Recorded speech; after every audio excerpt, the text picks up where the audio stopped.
Mark, you mentioned something earlier around the Q of E report and or quality of earnings report. And I know a lot of why I do what I do and get significance out of it is just trying to help educate the masses, because I think there's a general financial illiteracy problem.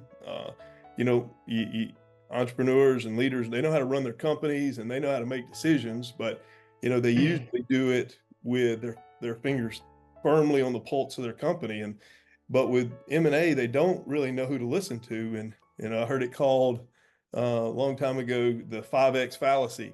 But every business is worth 5X, and that's just you got to know who to listen to. And so um, the whole idea of quality of earnings. Do you mind just talking a little bit, kind of to the business owner out there who they don't understand management financials from an audit to Q of E and kind of all of how that plays through and ultimately why they should spend that extra money to get one done? Yeah, absolutely. I mean, when you think, a lot of people correlate a quality of earnings to an audit.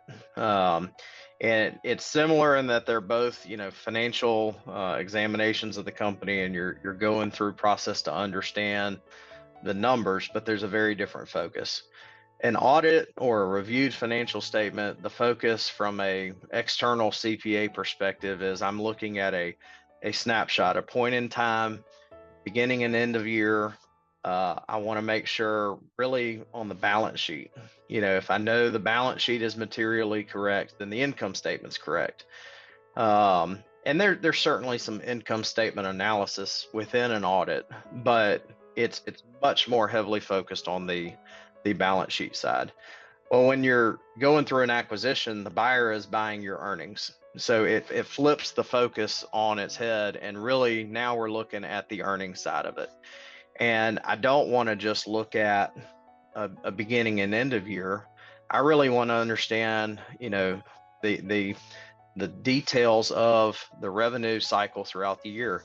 It really does matter month to month. And we typically look at a 2 to 3 year period on a month to month basis. And so, it's common in lower and middle market companies that, there's a lot of maybe bookkeeping cleanup, or the accountants may make some adjustments only at year end.